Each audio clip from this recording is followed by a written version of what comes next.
Someone once said, "You don't really know a person until you walk a mile in their shoes." Whoever said this must have met many a person like me. Where one's shoes have been and what they have done can give you a great deal of insight into a person. I think my shoes reveal a lot about me, not only my everyday activities and hobbies, but the events that have shaped my inner self. If you closely examine my shoes, you'll notice many things that connect me to what I do. I am an artist.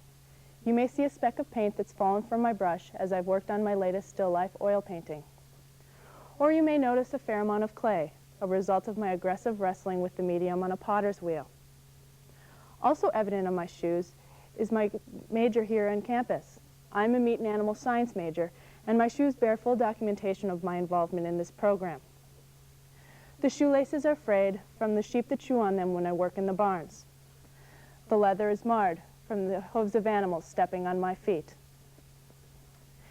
If you're unfortunate enough, you might see something in the treads that I accidentally stepped in. The exterior of my shoe can tell you a lot about what I do, but it also can provide clues to who I am and where I have been. I have always been an explorer and a traveler. My father says that I was born under a wandering star. My shoes have been on my feet for many of my spiritual and physical wanderings. They've walked up into the Alps, across the cliffs of Ireland, and through 14 countries. They've been on numerous backpacking trips throughout the nation and on hikes in the northern Wisconsin woods. They've been witnesses to archaeology digs and rowing regattas. They were on my feet the day I took my first hike with my fiancé and the day we took the walk that ended in his proposal. So you can see, my shoes have been through a lot, and they're beginning to show the wear and tear a bit. They have been witnesses to my everyday adventures and the epic journeys that have shaped my life. You could learn a lot about me by looking at my shoes, but you could learn a great deal more by walking a few miles in them.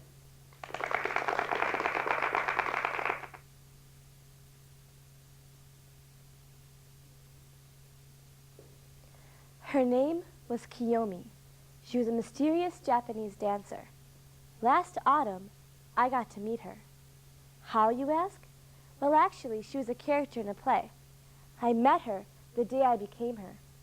That day was one of the happiest days of my life. I wanted that part so desperately that it was all I could think about. Being Kiyomi was one of the most memorable experiences of my life. When I first read the script for the play, A Wind of a Thousand Tales, I couldn't believe it. The description of the character of Kiyomi was perfect. She was everything I ever wanted to be in life. She was beautiful, humble, shy, loving, loved, and most of all, she was graceful. To me, she was the ideal woman, so obviously I tried out for the part. I had to wait an entire weekend to find out if I got the part or not. Now I know that doesn't seem like a long time, but to me it felt like an eternity. So when I found out that I got the part that Monday, I was so excited that I memorized all my lines that night. Yet it wasn't getting the part that made so much of a difference in my life. The most important experience came after all the rehearsals, when it was finally time to perform the play. I was performing on stage when gradually I forgot who I was. I said all the lines and performed all the actions, but not as Priya acting as Kiyomi, but as Kiyomi herself. It was the strangest experience of my life. I had become a completely different person. Even after the play was over, it still took me a good 5 minutes to snap out of it. After finding myself again, I realized why I had this strange experience. I needed this experience to appreciate who I was. I realized that I should be myself and not long to be someone else. So what if I'm not the most graceful or feminine person? So what if I don't possess all the wonderful characteristics of Kiyomi? I'm still me, not a character in a play. Yet by playing that character, I learned one of the most important lessons of my life. I learned that by becoming a woman who never was, I became proud of who I am.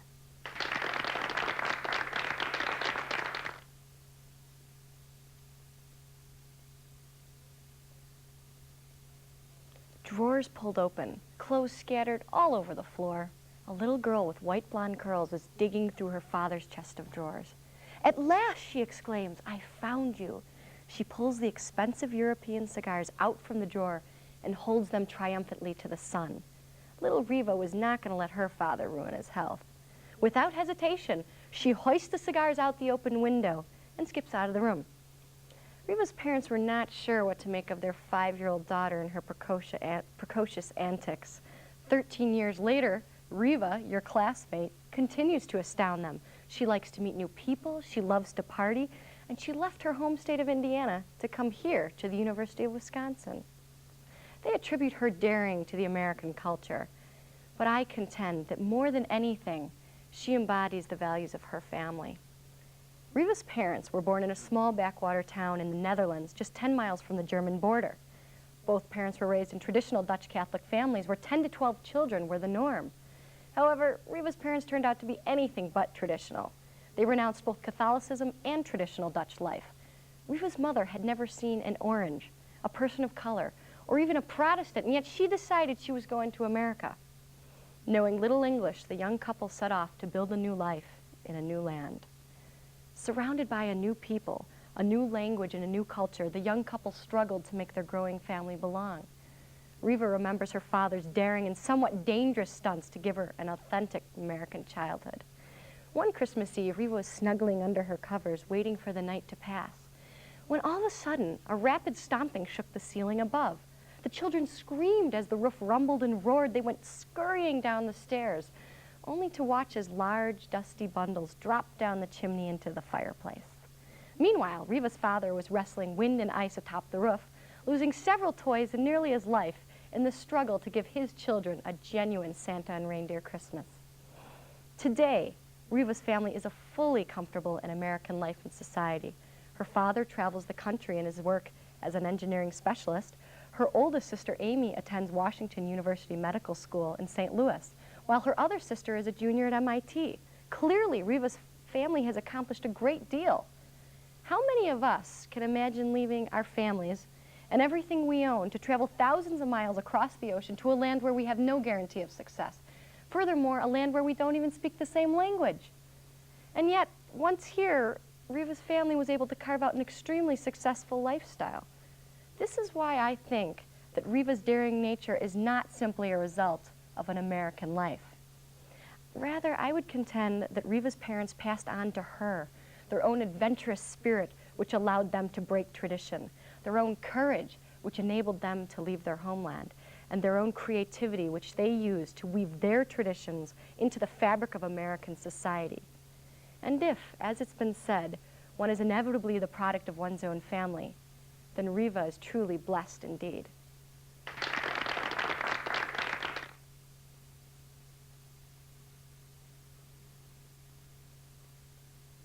As our University Marshal, Professor Dawson, escorts him forth, please join us in welcoming Mr. Sajid Shenoy, our student speaker for the 1996 exercises.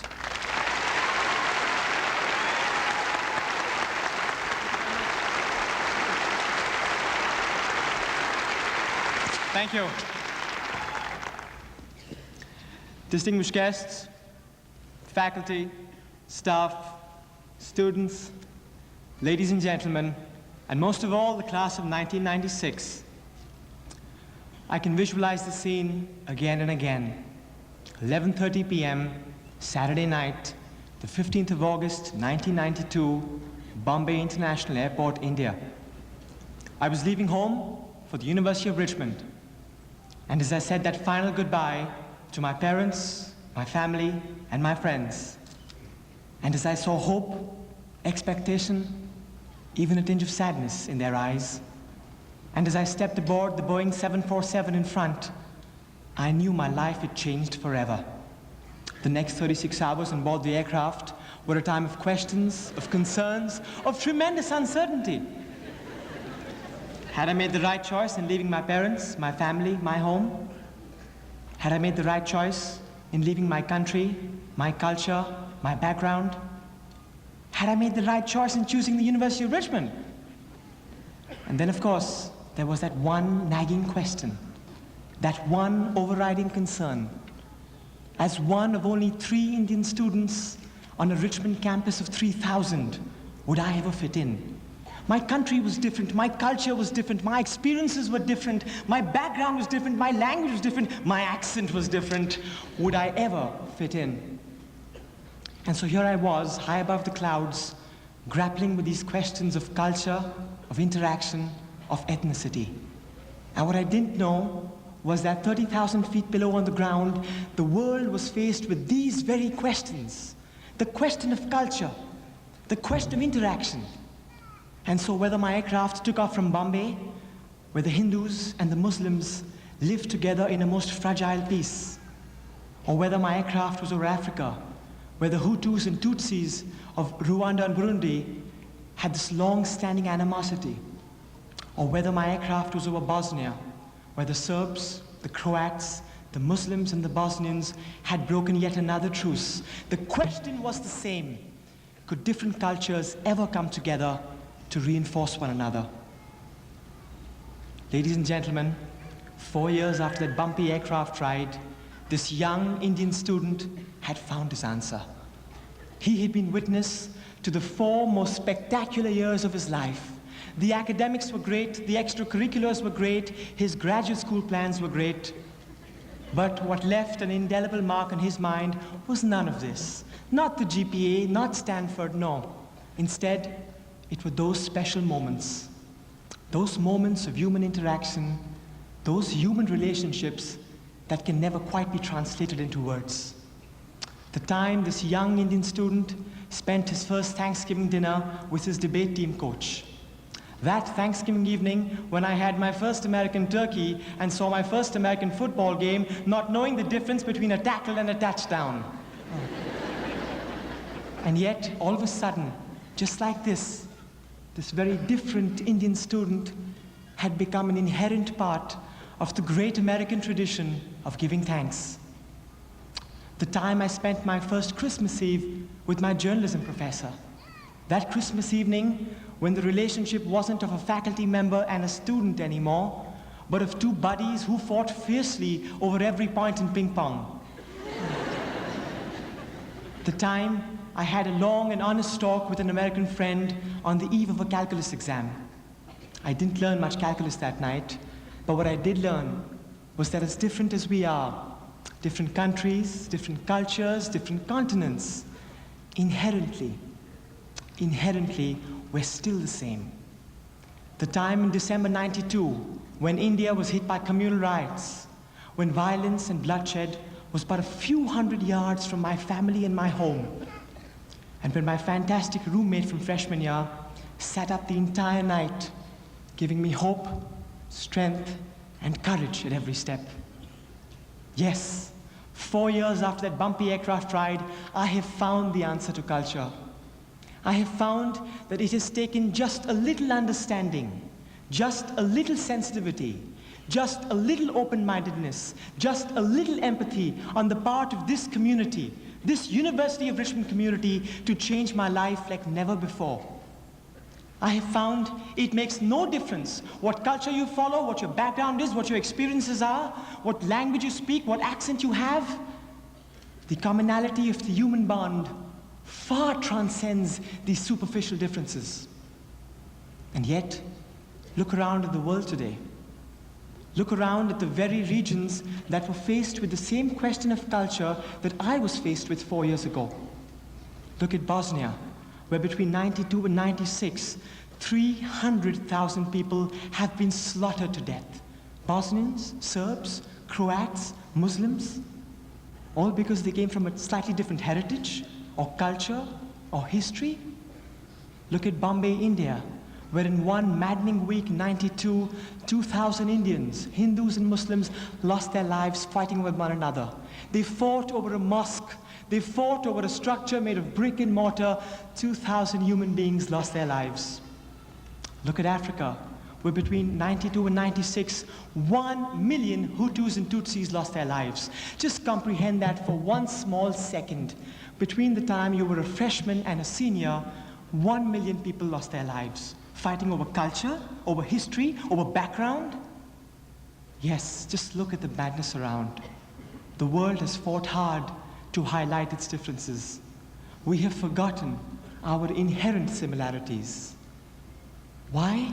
All because what was missing was a little understanding, just a little sensitivity, just a little open-mindedness, just a little empathy. Two similar questions of culture in 92, two diametrically opposite results in 96. And so, to the class of 1996, I say, go and distinguish yourselves like never before. Go and get the best of jobs, the most rewarding of careers, go to the best of graduate programs, go and make a real difference in your communities.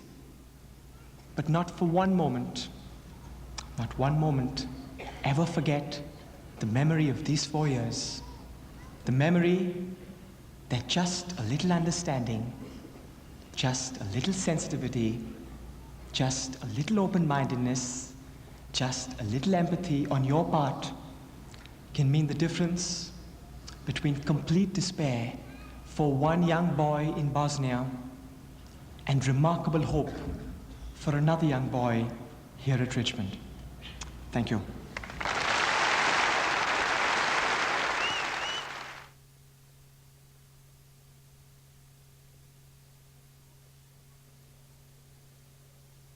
Work harder, faster, shovel.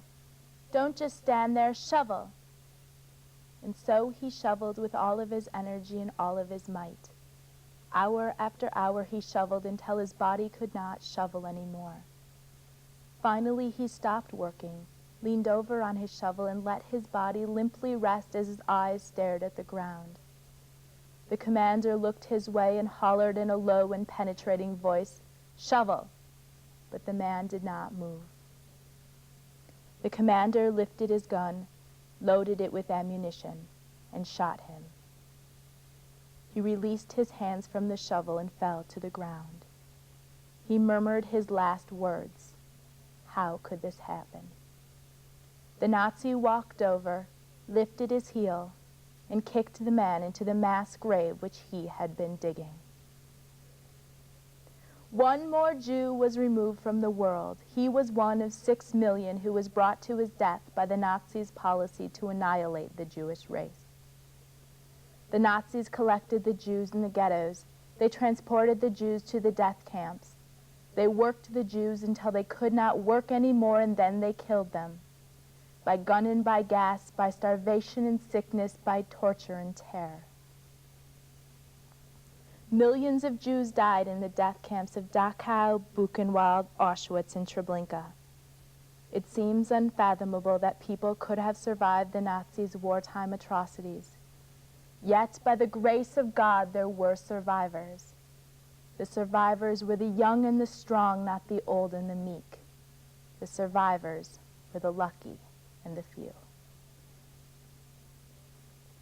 My grandparents are Holocaust survivors. They are each the only survivors in their families.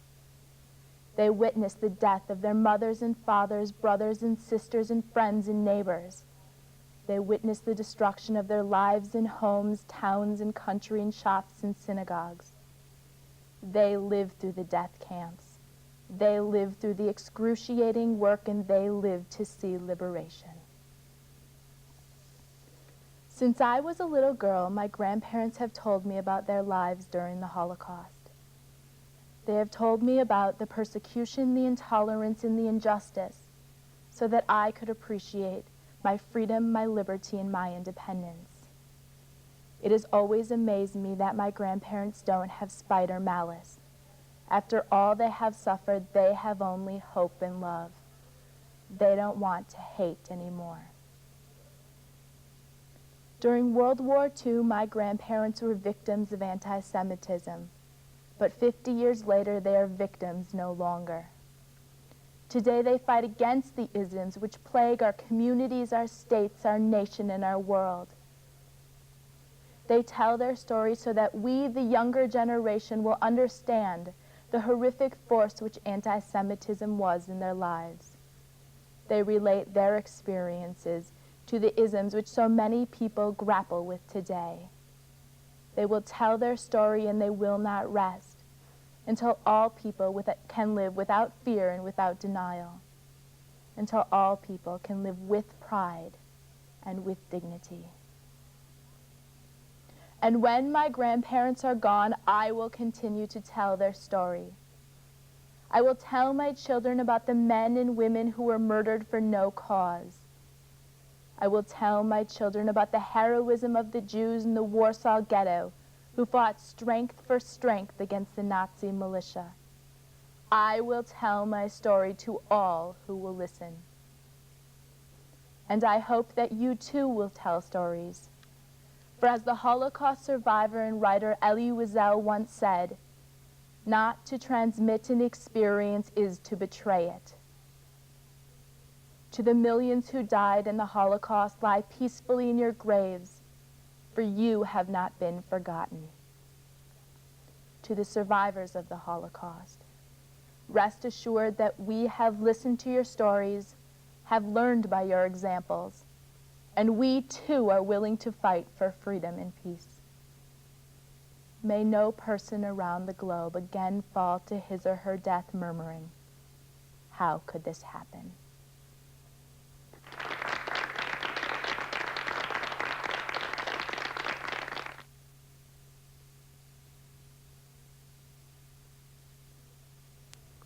The time is now.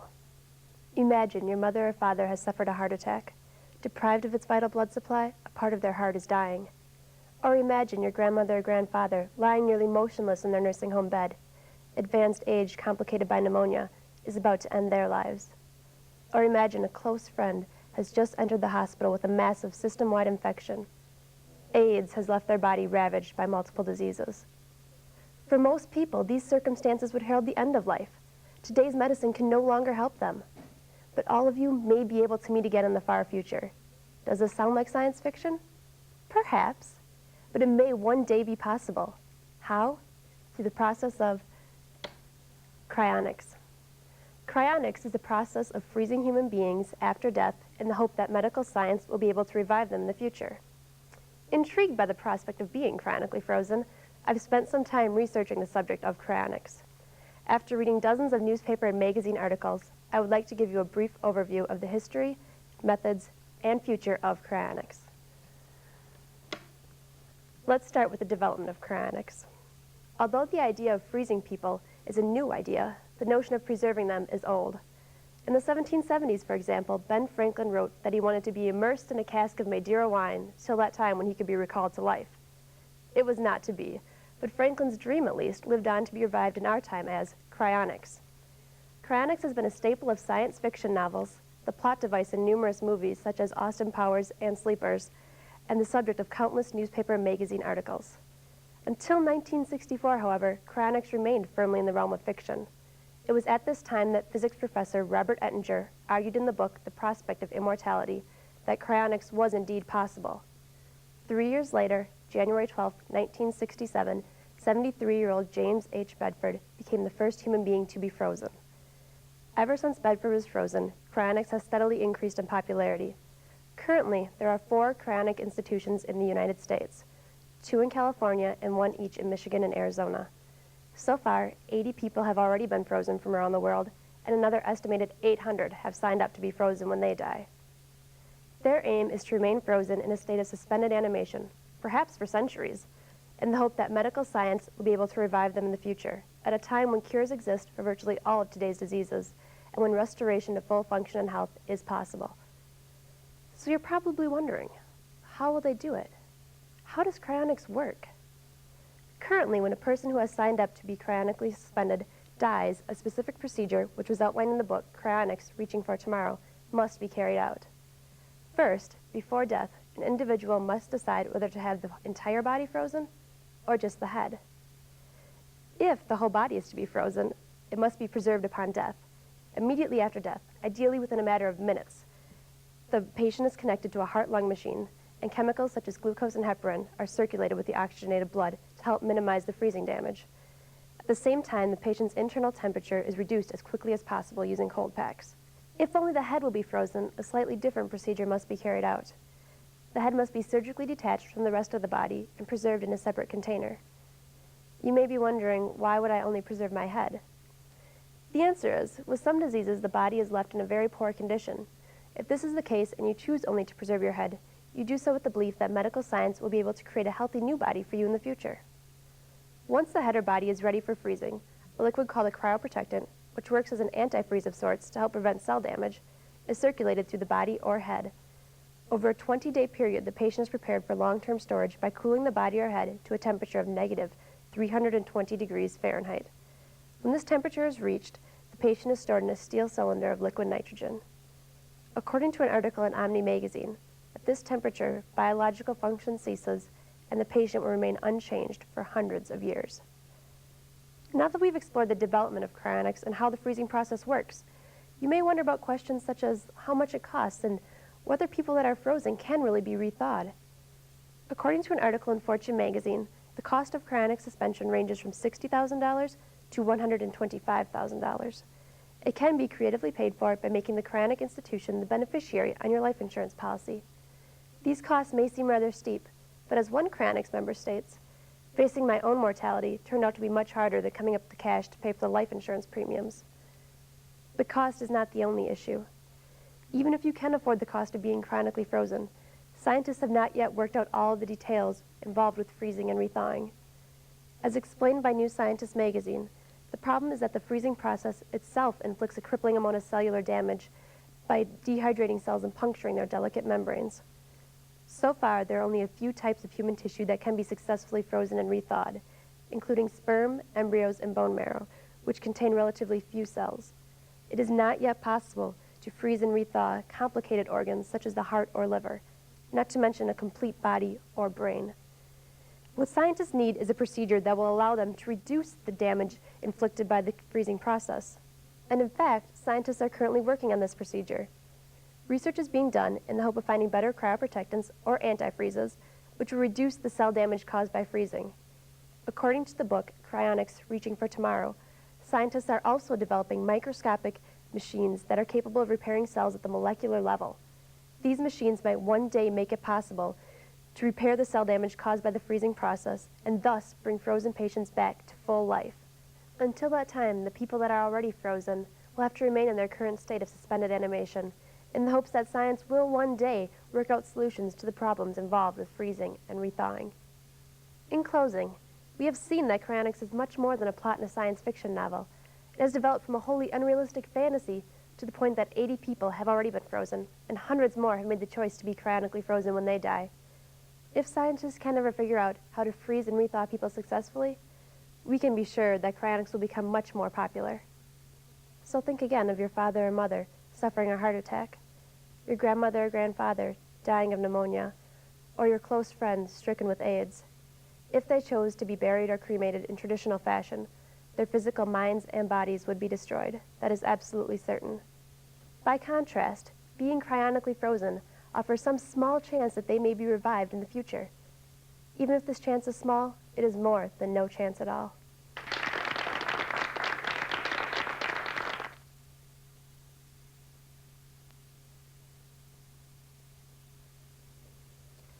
Imagine you are a small child lying out on the dirt roads of Calcutta, India.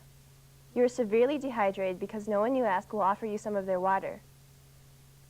You are weak and malnourished because you have not eaten for days. You are hysterically and painfully coughing from your tuberculosis.